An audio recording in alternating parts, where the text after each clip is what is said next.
بعد از آن مصنف رحمت الله علیه حدیث 45 را ذکر کرده گفتند که عن ابی عمرو الشیبانی و اسمه سعد بن ایاس قال حدثني صاحب هذه الدار وأشار بيده إلى دار عبد الله بن مسعود رضي الله عنه قال سألت النبي صلى الله عليه وسلم أي العمل أحب إلى الله قال الصلاة على وقتها قلت ثم أي قال بر الوالدين قلت ثم أي قال الجهاد في سبيل الله قال حدثني بهن رسول الله صلى الله عليه وسلم ولو استزدته لزادني.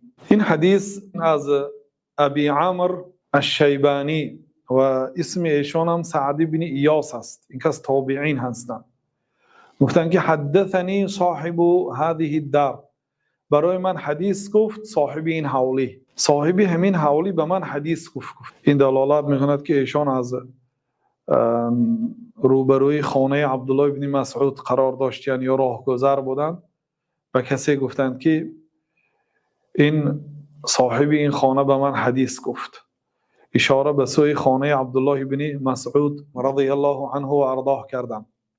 بعضی علما گفتند که همین سخنش دلیل است برای آنکه اشاره گاه جای تصریح را میگیرد، یعنی نامی صاحب خانه را نگیردم، صاحب همین خانه به من گفت گوید، یعنی جایی اینکه فلانی به من گفت را میگیرد و به سوی خانه عبدالله ابن مسعود اشاره کردند. سألت النبی صلی الله علیه و سلم ای العمل احب الى الله.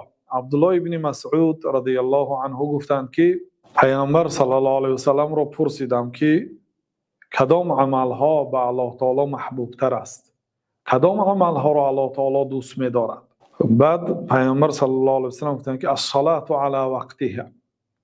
این دلالت میکند که منظور عبدالله ابن مسعود رضی الله عنه از این عملها عملهای ظاهری بود، عملهای بدنی، چون عملها میشود عملهای قلبی، میشود عملهای زبانی، میشود عملهای جوارح، عملهای اعضای بدن. و از ظاهری سخن عبدالله بن مسعود پیامبر صلی الله علیه و سلم فهمیدند که مراد ایشان عملهای بدنی هست، بنابراین فقط اینجا عملهای بدنی را ذکر کردند. و این دلالت نمی کند که از همه بهترین عمل مطلقا در دنیا نماز باشد، بلکه بهترین عمل این ایمان است، چه که در دیگر حدیث آمده است. وقتی که حدیث ابو هریره است پیامبر صلی الله علیه و سلم پرسیده شدند که ای العمل افضل، کدام عمل افضل است، بهتر است؟ پیامبر صلی الله علیه و سلم گفت ایمان بالله و رسوله، ایمان آوردن به الله تعالی و به رسولش صلی الله علیه و سلم. گفتن فرق کرد در اینجا. و سوال دهنده ها عاید این مسئله ها زیاد است. بسیار مردم عمل های بهترین را از پیامبر صلی الله علیه و سلم میپرسیدند و جواب جناب رسول الله صلی الله علیه و سلم گوناگون بود. علما رحمت الله علیهم میگویند که جواب پیامبر صلی الله علیه و سلم به حال همون سوال دهنده موافق بود. مثلا یک آدمی که دست و پایش شکستگی هست، معیوب هست، به این پیامبر صلی الله علیه و سلم عملهایی که این نمیتوند نمیگفتن، بهترین عمل فلان عمل نمیگفتن، بلکه اون عملهایی که همین بنده از عهدش میبراید و برای همین بنده بهترین عمل کدام است نسبت سوال دهنده جواب میگفتن، یعنی به تو فلان عمل بهتر است. بنابراین جوابهای پیامبر صلی الله علیه و سلم به این گونه سوالها گوناگون است.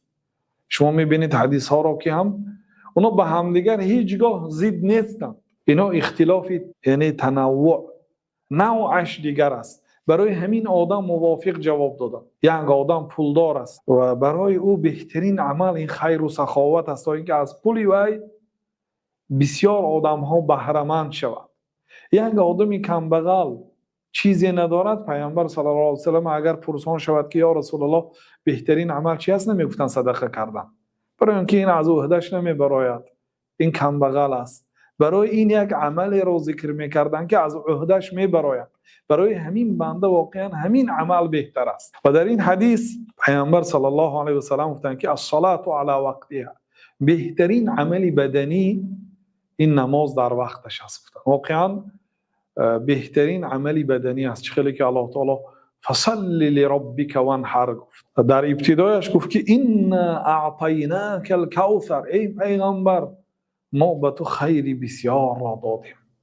کوثر خیری بسیار به یگان آدم و به یگان مخلوق، حتی نه به فرشته، نه به انس، نه به جن، نه به دیگر جمادات و دیگر پرنده و مخلوق ها الله تعالی مثل پیغمبر صلی الله علیه و سلم نعمت زیاد نداد. بزرگترین نعمتش را الله تعالی به جناب رسول الله صلی الله علیه و سلم داد. اون کس را پیغمبر گردانید و بهترین پیغمبرها، سیدی پیغمبرها، سیدی اولین و آخرین، بهترین فرزند آدم، بلکه از جبریل و از تمام فرشته ها هم بهتر هستند صلوات الله و سلام علیه. خیری بسیار را ما به تو دادیم. ان اعطیناک الکوثر، ما به تو خیری نهایت بسیار دادیم. فصلی، پس تو نماز گذار برای شکرانه این خیری بسیاری که ما به دیگرها ندادیم و به تو دادیم. فصلی، پس تو نماز گذار لربک، به سوی پروردگار، برای دریافت الله تعالی، رازگی پروردگارت، برای رازگی الله تعالی نماز گذار خالصا لله، به خاطر کسی نه. فصلی لربک، به خاطر پروردگارت، به خاطر دریافت رازگی و نماز گذار وانحر و قربانی کن. بنابراین شیخ الاسلام رحمت الله علیه گفتن که بهترین عملهای بدنی نماز است و بهترین عملهای مالی قربانی هست در روز عید قربان بعد نماز. بنابراین الله تعالی هر دوش در قرآن همسایه ذکر کرد. فصلی لربک وانحر، و پروردگارت نماز گذار و قربانی کن. اینش از عملهای مالی بهترین است، اینش از عملهای بدنی. نماز محض عملی بدنی هست و این نماز را در وقتش به چی؟ یعنی از ابتدای وقتش تا آخری وقتش این وقتی نماز است. در همین وقت یا اینکه در اولی وقت. علما میگن که در اولی وقت، بناءً به یک روایتی که از پیغمبر صلی الله علیه و سلم روایت شده است که ایشان گفتند که افضل العمل الصلاة علی اول وقتها، بهترین عمل نماز را در اولی وقتش خواندن است. و این را یوسف ابن عبدالبر حافظ بزرگ در کتاب تمهید لما فی الموطأ من المعانی والاسانید این حدیث را روایت کردن با سندشون. این حدیث و دیگر حدیث ها روایت ها دلالت میکند که بهترین عمل نماز را در وقتش خواندن.